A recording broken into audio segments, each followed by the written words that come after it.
আজকে খুব সহজে বানিয়ে দেখাবো বাঙালির প্রিয় লাউ চিংড়ি রেসিপি। এই রেসিপিটা খুব সহজে, খুব কম মশলায় ঝটপট কীভাবে রেডি হয়ে যাবে আজকের রেসিপিটা জানতে হলে অবশ্যই ভিডিওটা প্রথম থেকে শেষ পর্যন্ত দেখতে হবে। চলো তাহলে শুরু করা যাক। তার জন্য আমি লাউটাকে এখানে প্রথমে ছোটো ছোটো করে কেটে নিয়েছি।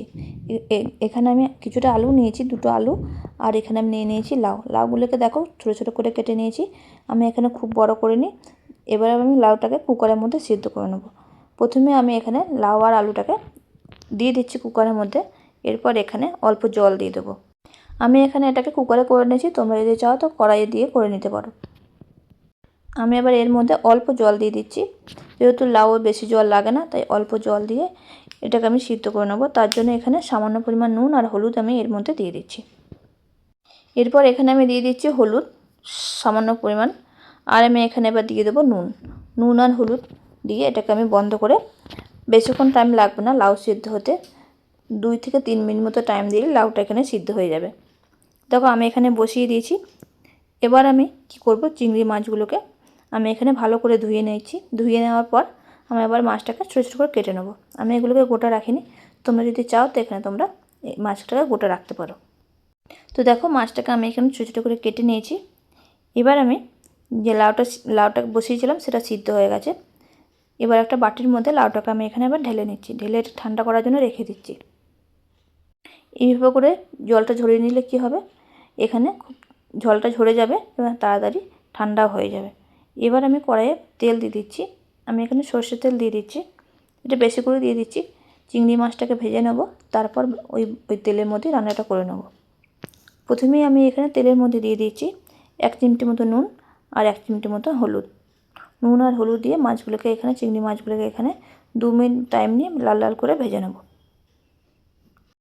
আমি এখানে 250 গ্রাম মতো চিংড়ি মাছ আমি এখানে নিয়ে নিয়েছি। এখানে আমি গলদা চিংড়ি নিয়েছিলাম, তার জন্য চিংড়ি মাছগুলোকে ছোটো ছোটো করে কেটে নিয়েছিলাম। তোমরা যদি কুঁচো চিংড়ি দিয়ে করো তাহলেও টেস্টটা আরও বেশি ভালো লাগবে। তো দেখো এখানে 2 মিনিট মতো টাইম নিয়ে মাছটাকে এখানে লাল লাল করে আমি ভেজে নিয়েছি। এখানে মাছগুলোকে ভাজা হয়ে গেছে, তো খুব কড়া করে ভাজবো না, তার জন্য এখানে 2 মিনিট মতো টাইম নিয়ে মাছগুলোকে ভেজে একটা প্লেটের মধ্যে তুলে নিচ্ছি। এবার যে তেলটা আছে ওই বাকি তেলে আমি রান্নাটা করে নেব। চিংড়ি মাছের একটা যে আলাদা গন্ধ আছে, তার জন্য সবজিটা খেতে ভালো লাগবে, তার জন্য আমি বেশি করে একবারে তেলটা আমি দিয়ে দিয়েছিলাম। এবার আমি তেলের মধ্যে আমি এখানে গোটা জিরেটা ফোড়ন দিয়ে দিয়েছি। এবার আমি ওর মধ্যে দিয়ে দিচ্ছি একটা ছোটো সাইজের একটা পেঁয়াজ আর টমেটো। এখানে পেঁয়াজ আর টমেটোটাকে এখানে খুব বেশি দেবো না, মশলা খুব কম মশলা করব, তার জন্য আমি এখানে ছোটো সাইজের পেঁয়াজ আমি এখানে কেটে নিয়েছি। আর আমি এখানে দিচ্ছি একটা টমেটো, ছোটো সাইজের একটা টমেটো।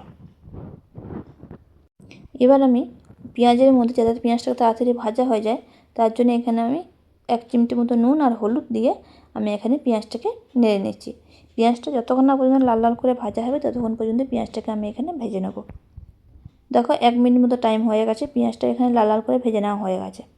এবার আমি এর মধ্যে মশলাটা দিয়ে দিচ্ছি।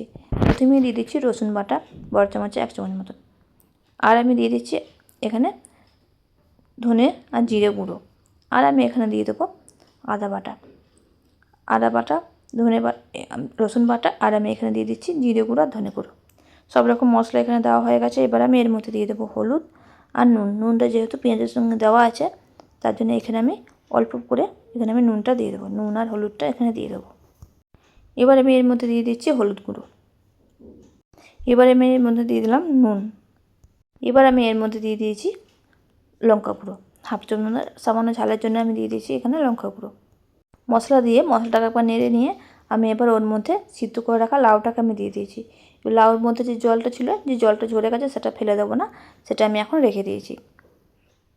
লাউটা ঠিক মশলার সাথে 2 থেকে 3 মিনিট মতো টাইম নিয়ে ভালোভাবে মশলার সাথে লাউটাকে এখানে নেড়ে নিতে হবে, যতক্ষণ না পর্যন্ত ভালোভাবে মশলার সাথে মিশে যায়। তো দেখো এখানে মশলার সাথে ভালোভাবে এটা মিশে গেছে। 2 থেকে 3 মিনিটের মতো হাতে টাইম নিয়ে এটা এখানে মশলার সাথে নেড়ে নিয়েছি। যখন মশলার সাথে সবজিটা যখন ভালোভাবে মিশে যাবে, তখন দেখলেই বোঝা যাবে যে এখানে মশলার মধ্যে তেল ছেড়ে দিবে, আর দেখতেও বেশ ভালো লাগবে, আর খুব সুন্দর গন্ধও বের হবে। এবার আমি সবশেষে ওপর থেকে সামান্য পরিমাণ চিনি দিলাম, লাউটা যাতে হালকা মিষ্টি লাগে তার জন্য। তোমরা যদি ঝাল খেতে চাও তাহলে চিনিটা তোমরা একদমই এখানে দেবে না। দেখো এখানে মোটামুটি মশলার সাথে নাড়া হয়ে গেছে। এবার আমি ওপর থেকে চিংড়ি মাছগুলোকে ওপর থেকে ছড়িয়ে দিয়েছি। এবার আমি এটাকে চিংড়ি মাছটাকে দেওয়ার পর একবার নেড়ে নিচ্ছি 2 মিনিটের মতো। এখানে নেড়ে নেওয়া হয়ে গেছে। সবে শেষে আমি এখানে দিয়ে দিচ্ছি 1 চামচ মতন ভাজা জিরে গুঁড়ো। ভাজা জিরে গুঁড়োটা ছড়িয়ে দিয়ে এবার আমি একটা বাটির মধ্যে তুলে নিচ্ছি। আজকের রেসিপিটা দেখতেই পেয়েছো, খুব কম মশলা দিয়ে এবং খুব কম সময়ের মধ্যেই রান্নাটা হয়ে গেছে। একদম বেশি টাইম লাগবে না। এই রান্নাটা করতে জাস্ট 10 মিনিট মতো টাইম লাগবে। 10 মিনিট মতো টাইম লাগলে রান্নাটা। আজকের এই রান্নাটা তোমাদের কেমন লেগেছে সেটা অবশ্যই জানাবে। যদি ভালো লেগে থাকে তো লাইক করে দেবে, শেয়ার করে দেবে। জানি এরকম রেসিপি গরম ভাতের সাথে খেতে দারুণ লাগে। তোমাদের আজকের রেসিপিটা তোমাদের কেমন লাগে খেতে অবশ্যই কমেন্টে জানিও। আর তোমরা কোন ধরনের কেমন করে বানিয়ে থাকো সেটাও আমাকে কিন্তু কমেন্টে জানাবে। আজকের রেসিপিটা যদি ভালো লেগে থাকে লাইক শেয়ার করে দিও। চলো তাহলে বন্ধুরা, আজকের মতো ভিডিওটা এই পর্যন্তই। তো আবার দেখা হবে অন্য ভিডিওতে। ততক্ষণ সবাই ভালো থাকো, সুস্থ থাকো। আর রেসিপিটা কেমন লেগেছে সেটা কিন্তু অবশ্যই আমাকে কমেন্টে জানিও। চলো, সবাই ভালো থাকো।